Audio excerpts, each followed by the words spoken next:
സംസ്ഥാനത്തിന്റെ ധനസ്ഥിതി ഗുരുതരമായ പ്രതിസന്ധിയിലൂടെയാണ് കടന്നുപോകുന്നതെന്ന് വ്യക്തമാക്കിക്കൊണ്ട് പുതിയ UDF സർക്കാർ നിയമസഭയിൽ സമർപ്പിച്ച ധവളപത്രം കേരളീയ സമൂഹത്തിൽ വലിയ ചർച്ചകൾക്കാണ് വഴി തുറന്നിരിക്കുന്നത്. സംസ്ഥാനത്തിന്റെ ആകെ കടബാധ്യത 5.07 ലക്ഷം കോടി രൂപയായി ഉയരുകയും റവന്യൂ വരുമാനത്തിന്റെ 77%വും ശമ്പളം, പെൻഷൻ തുടങ്ങിയ നിർബന്ധിത ചെലവുകൾക്കായി മാറ്റിവെക്കേണ്ടി വരികയും ചെയ്യുന്ന സാഹചര്യത്തിൽ ദൈനംദിന ആവശ്യങ്ങൾക്ക് പോലും പണമില്ലാത്ത അവസ്ഥയിലാണ് ട്രഷറി. കേരളം നേരിടുന്നത് ഗുരുതര സാമ്പത്തിക പ്രതിസന്ധിയോ? വ്യൂ പോയിന്റ് ചർച്ച ചെയ്യുന്നു കിഫ്ബിയും കേരളത്തിന്റെ കടമെടുപ്പും.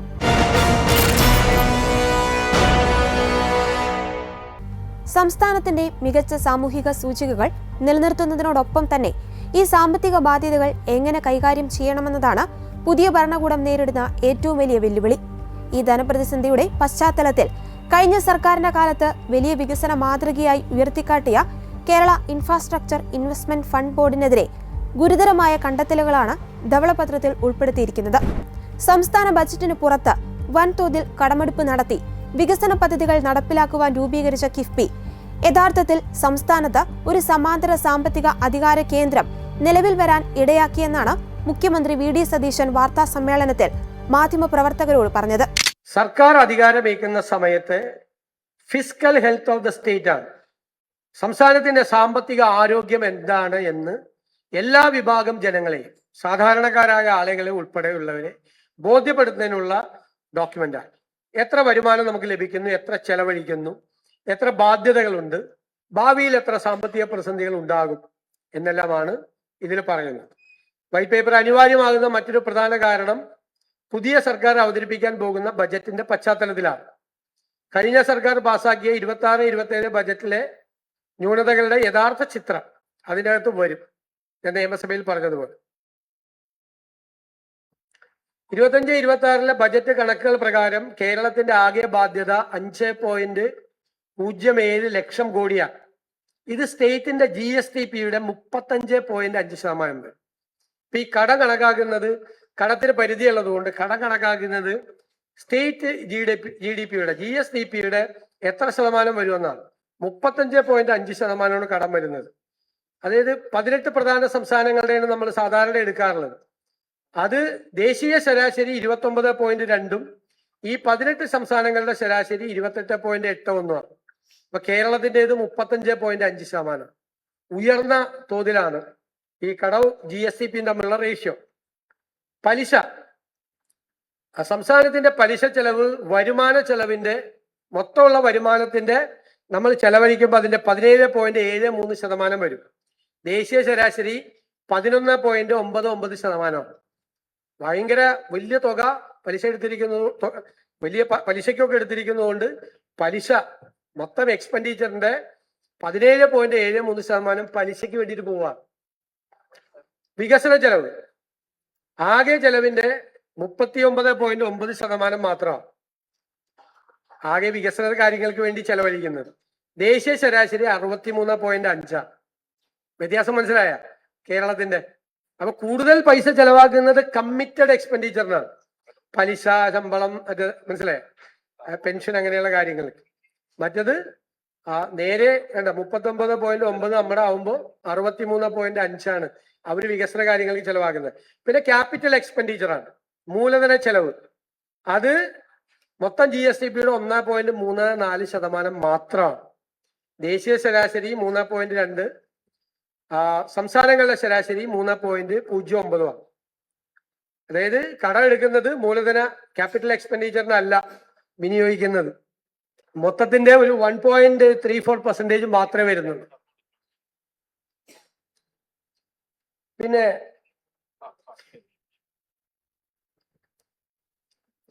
ഇതാണ് ഏറ്റവും പ്രധാനപ്പെട്ട കാര്യം. ഞാനിപ്പോ നിയമസഭയിൽ പറയേണ്ട ഒരു സാഹചര്യം ഉണ്ടായതുകൊണ്ടാണ്. അതായത് 35,000 കോടി രൂപയുടെ പ്ലാനാണ് ഇപ്പൊ നിലവിലുള്ള പ്ലാൻ.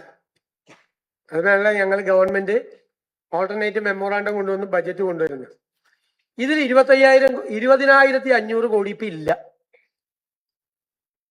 15,000 കോടിയെ ബാക്കിയുള്ളൂ. കഴിഞ്ഞ ഗവൺമെന്റിന്റെ കാലത്തെ തെറ്റായ കണക്കാണ്. പ്ലാൻ അങ്ങനെ ഒരിക്കലും കൂട്ടാൻ പാടില്ല. അതായത് അവരുടെ ഒരു കണക്ക് 15ാം ധനകാര്യ കമ്മീഷന്റെ കാലത്ത് 55,000 കോടി രൂപ 5 കൊല്ലമായി റവന്യൂ ഡെഫിസിറ്റ് ഗ്രാന്റ് കിട്ടി. അതുകൊണ്ട് ഇനി വരാൻ പോകുന്ന 16ാം ധനകാര്യ കമ്മീഷനും അതുപോലെ ഗ്രാന്റ് തരും. ആദ്യത്തെ വർഷം 14,137 കോടി രൂപ കിട്ടും എന്ന് പ്ലാനിൽ എഴുതി വെച്ചു. അത് കിട്ടിയേക്കാം എന്നാണ് സംഭവം. പക്ഷെ 16ാം ധനകാര്യ കമ്മീഷൻ എന്ത് ചെയ്തു? റവന്യൂ ഡെഫിസിറ്റ് ഗ്രാന്റ് നിർത്തലാക്കി. അപ്പൊ പ്ലാനിലെ 14,137.69 കോടി ഇല്ല. മനസ്സിലാക്കണം. 2, 16ാം ധനകാര്യ കമ്മീഷൻ 15 ധനകാര്യ കമ്മീഷൻ നമുക്ക് തന്നിരുന്നത് 1.92% ഡെവല്യൂഷൻ നികുതി വിഹിതം. അപ്പോ കഴിഞ്ഞ ഗവൺമെന്റ് കണക്ക് കൂട്ടി അത് 2.8 കിട്ടുമെന്ന്. ഏത് കണക്കിന്റെ അടിസ്ഥാനത്തിലാണ് കൂട്ടിയെന്ന് എനിക്കറിയില്ല. പക്ഷെ കിട്ടിയപ്പോ 2.38 കിട്ടിയുള്ളൂ. അതിൽ നഷ്ടം 5,758.93 കോടിയാണ്. ഇതിന് പുറമെ മറ്റേല ഗ്രാന്റ് കിട്ടുമെന്ന് പ്രതീക്ഷിച്ച ഗ്രാന്റ് കിട്ടാത്തത് 603 കോടി. അപ്പൊ 35,000 കോടി രൂപയുടെ പ്ലാനിൽ 20,500 കോടി ഇല്ല. ഒരു ഗവൺമെന്റും കേരള ചരിത്രത്തിൽ ഇതുവരെ ഫേസ് ചെയ്യാത്ത ഗുരുതരമായ സിറ്റുവേഷനാണ് നമ്മൾ. പ്ലാനിന്റെ 35,000 കോടിയിൽ ഇവര് പ്രതീക്ഷിച്ചെന്ന് പറഞ്ഞിട്ട് വെച്ച 20,500 കോടി ഇല്ല. ഇതാണ് ഏറ്റവും ഗുരുതരമായ സാഹചര്യം. ഒരു ഗവൺമെന്റ് അങ്ങനെ ചെയ്യാൻ പാടില്ല. കിട്ടിയേക്കാം, കിട്ടും എന്നെല്ലാം പറഞ്ഞ് പ്ലാൻ ഉണ്ടാക്കാമോ? അങ്ങനെ ഉണ്ടാക്കിയ പ്ലാനാണ്. നോക്കിക്കോ, ഷെയർ ഓഫ് സെൻട്രൽ ടാക്സസിൽ ആ ഷോർട്ട് ഫോള് 2.8 കിട്ടുമെന്ന് പ്രതീക്ഷിച്ചെടുത്ത് 2.3 കിട്ടിക്കഴിഞ്ഞപ്പോൾ 3 to 8 കിട്ടിക്കഴിഞ്ഞപ്പോൾ ഉള്ളത് റവന്യൂ ഡെഫിസിറ്റ് ഗ്രാന്റിന്റെ 14,137 രൂപ ടോട്ടലാണ്. ആ 20,500 ഞാൻ പറഞ്ഞതിന്റെ സ്പ്ലിറ്റപ്പാണ് അടുത്ത്. അപ്പൊ പിന്നെ അതുകൂടാതെ സർക്കാർ അടിച്ചേൽപ്പിച്ച അധിക ബാധ്യത, പോയ സർക്കാർ അടിച്ചേൽപ്പിച്ച അധിക ബാധ്യത, ജീവനക്കാർക്കും പെൻഷൻകാർക്കും ഉള്ള DA DR കുടിശ്ശിക, DA ജീവനക്കാർക്ക്, DR പെൻഷൻകാർക്ക്, സപ്ലൈകോ കാരുണ്യ ഇൻഷുറൻസ് കോൺട്രാക്ടർമാർക്ക്, പിന്നെ മെഡിക്കൽ സർവീസസ് കോർപ്പറേഷൻ SC/ST കുടിശ്ശിക, ലോക്കൽ ബോഡിക്ക് അടക്കം 48,733 കോടി രൂപ. ഇതിൽ 21,690 കോടി രൂപ ഇമ്മീഡിയറ്റ് ആയിട്ട് കൊടുക്കണം. ഇതിന് കൂടാതെ കഴിഞ്ഞ LDF സർക്കാരിന്റെ കാലത്ത് ശമ്പള കമ്മീഷന്റെ കാലാവധി പൂർത്തിയായി അവരുടെ റിപ്പോർട്ട് കൊടുത്ത് അതിന്മേൽ നടപടി ആ ഗവൺമെന്റ് എടുക്കണമായിരുന്നു. അത് മനഃപൂർവ്വം പേ കമ്മീഷൻ വെക്കാതെ അവസാന സമയത്ത് പേ കമ്മീഷൻ വെച്ച് ഈ ഗവൺമെന്റ് വരുമ്പോൾ പേ കമ്മീഷൻ റിപ്പോർട്ട് തന്ന് ഗുരുതരമായ ബാധ്യത ഒരു ഗവൺമെന്റിന്റെ തുടക്കത്തിൽ തന്നെ ഈ ഗവൺമെന്റിന് ഉണ്ടാക്കി വെക്കും. വേറെ സ്വന്തമായി കടമെടുപ്പ് പരിപാടികളും പദ്ധതി രേഖകളുമുള്ള ഒരു രണ്ടാം സർക്കാർ പോലെയാണ് കിഫ്ബി പ്രവർത്തിച്ചത്. എന്നാൽ ഇതിന് തനതായ വരുമാന സ്രോതസ്സുകളോ കൃത്യമായ ചെലവ് നിയന്ത്രണ സംവിധാനമോ പൊതുസമൂഹത്തോടും നിയമസഭയോടും കണക്ക് ബോധിപ്പിക്കുവാനുള്ള സുതാര്യമായ നടപടിക്രമങ്ങളോ ഇല്ല എന്നത് ധനകാര്യ മാനേജ്മെന്റിൽ ഗുരുതരമായ പ്രത്യാഘാതങ്ങളാണ് സൃഷ്ടിച്ചത്. സംസ്ഥാനത്തിന്റെ ഔദ്യോഗിക കടത്തിൽ കിഫ്ബിയുടെ കടമെടുപ്പുകൾ ഉൾപ്പെടുത്താതിരുന്നത് വഴിയും കിഫ്ബിക്ക് ഫണ്ട് കണ്ടെത്തുന്നതിനായി പെട്രോളിയം, സെസ്, മോട്ടോർ വാഹന നികുതി തുടങ്ങിയ സർക്കാരിന്റെ പ്രധാന വരുമാന സ്രോതസ്സുകൾ മാറ്റിവെച്ചതുവഴിയും സംസ്ഥാനത്തിന്റെ റവന്യൂ വരുമാനത്തിന് വലിയ കുറവാണ് ഉണ്ടാകുന്നത്. ഇത് സംസ്ഥാനത്തിന്റെ ധനസ്ഥിതിയെയും ധനകാര്യ അച്ചടക്കത്തെയും ദോഷകരമായി ബാധിച്ചു. കിഫ്ബിയുടെ സാമ്പത്തിക ഇടപാടുകളെക്കുറിച്ചുള്ള ഞെട്ടിക്കുന്ന കണക്കുകളാണ് ധവളപത്രത്തിൽ പുറത്തുവിട്ടിരിക്കുന്നത്. കിഫ്ബി കടമെടുത്ത 42,503 കോടി രൂപയിൽ 10,000 കോടിയിൽ താഴെ മാത്രമാണ് ഇതുവരെ തിരിച്ചടച്ചിട്ടുള്ളത്. എന്നാൽ പലിശയും മറ്റ് ധനകാര്യ ചെലവുകളുമായി 10,198 കോടി രൂപയോളം ചിലവാക്കി കഴിഞ്ഞു. ഇത് തിരിച്ചടച്ച മുതലിനോളം തന്നെ വലുതാണ്. കിഫ്ബിയുടെ പക്കൽ ഇനി അവശേഷിക്കുന്ന ഫണ്ട് ഏകദേശം 11,000 കോടി രൂപ മാത്രമാണ്. അതേസമയം 21,000 കോടിയുടെ വായ്പാ ബാധ്യത നിലനിൽക്കുന്നു. 1,00,000 കോടിയിലധികം രൂപയുടെ പദ്ധതികൾക്ക് കിഫ്ബി അനുമതി നൽകിയിരുന്നു. ഇതിൽ 25,000 കോടിയുടെ പദ്ധതികൾ പൂർത്തിയായി. ബാക്കി നിലവിലുള്ള പദ്ധതികൾക്കായി 35,000 കോടി രൂപ ഇനിയും കണ്ടെത്തേണ്ടതുണ്ട്. തീർപ്പാക്കാത്ത 21,000 കോടിയുടെ വായ്പാ ബാധ്യത കൂടി ചേരുമ്പോൾ കിഫ്ബിയുമായി ബന്ധപ്പെട്ട് മാത്രം 56,000 കോടി രൂപയുടെ നേരിട്ടുള്ള ബാധ്യതയാണ് സംസ്ഥാനം അഭിമുഖീകരിക്കുന്നത്.